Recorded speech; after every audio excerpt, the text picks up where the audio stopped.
In 1945, the Indonesian nation had just achieved independence on August 17. A new hope began to ignite in the hearts of every citizen after hundreds of years of colonization by various foreign powers, primarily the Dutch. However, this independence did not come without challenges. Dutch forces, with the support of the Allies, particularly the British, sought to regain control of Indonesia, including Surabaya, which had become a stronghold of popular resistance. After Japan surrendered in World War II, Allied forces arrived in Indonesia with the mandate to disarm the Japanese military and repatriate prisoners of war. However, the Dutch, unwilling to release their grip on Indonesia, took advantage of the Allies' arrival to reassert control. They aimed to reclaim the territory that had already proclaimed its independence. When British forces entered Surabaya, tensions in the city began to rise. At that time, Surabaya was the center of the Indonesian people's resistance, known for their fierce defense of independence. Its inhabitants, especially the youth who had joined the People's Security Army (TKR) and local militias, were ready to defend the city by any means necessary. The spirit of independence was strong, permeating every street and alley in Surabaya. However, at the end of October 1945, an incident escalated the already tense situation. Brigadier General Malabai, a high-ranking British officer, was killed in a shootout with Surabaya fighters. This event provoked the anger of the Allied forces. The British issued an ultimatum to the people of Surabaya to surrender and hand over their weapons. However, the people fiercely rejected the ultimatum. Led by local figures, including Bung Tomo, they chose to fight, defending the newly won independence. Amid the tension, Bung Tomo's voice echoed throughout Surabaya via radio broadcasts. With great fervor, he called on the people to unite against the invaders. In his energetic speeches, Bung Tomo reminded the people that the newly proclaimed independence must be defended with blood and sweat. One of his most famous speeches declared, "As long as the Indonesian bulls still have red blood that can turn a piece of white cloth into red and white, we will never surrender to anyone." Bung Tomo's speeches ignited the spirits of the youth, farmers, and all the people of Surabaya. Though they were only armed with sharpened bamboo spears, leftover Japanese weapons, and makeshift arms, their determination was far stronger than steel. Bung Tomo reminded them that it was not just about weapons but about courage and resolve in defending the dignity of the nation. On the morning of November 10, 1945, Surabaya was surrounded by thousands of British troops equipped with tanks, fighter planes, and heavy artillery. The British forces, consisting of around 30,000 soldiers, 24 tanks, and supported by planes and warships, began attacking from various sides of the city. Explosions echoed from all directions, buildings collapsed, and black smoke rose high above Surabaya's skies. However, the people of Surabaya were undeterred. They fought with every ounce of strength they had. Every street, every alley, and every rooftop became a battlefield. The youths of the TKR, local militias, and civilians fought valiantly to defend every inch of Surabaya. Though outnumbered and outgunned, their bravery and fighting spirit were unshakable. One of the fiercest battle sites was at the Red Bridge, Jembatan Merah, a strategic point in Surabaya. Many fighters perished here, defending the bridge from falling into British hands. The Red Bridge became a symbol of the people's steadfastness. The battle was so intense that the river beneath it seemed to turn red with the blood of the fallen heroes. The fighting lasted for 3 weeks.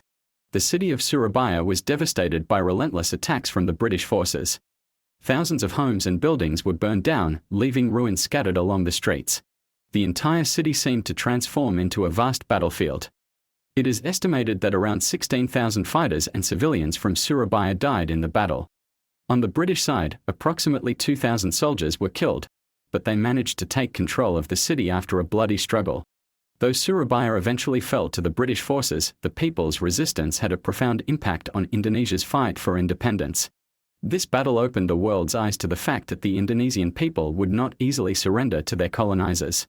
The fighting spirit of Surabaya's people spread across the country, inspiring other regions to continue the struggle against the invaders. The November 10th battle in Surabaya is not only a historical story for the people of Surabaya but also a source of pride for the entire Indonesian nation. On November 10th each year, Indonesia commemorates Heroes Day, Hari Pahlawan, to honor the sacrifices of those who fought to defend independence. Surabaya is now known as the City of Heroes, a city symbolizing courage, resilience, and an unyielding fighting spirit. Monuments like the Heroes Monument, Tugu Pahlawan, in Surabaya stand tall, serving as a reminder for future generations of the importance of defending independence and the invaluable sacrifice of the heroes. This battle teaches that independence must be earned and defended with blood and struggle. The heroic tale of the Battle of Surabaya is a testament to the undying spirit of independence in the hearts of the Indonesian people. To this day, the spirit carried by Bung Tomo and the heroes of Surabaya lives on in the soul of the Indonesian nation, inspiring every generation to safeguard the hard-fought independence with all their heart and soul.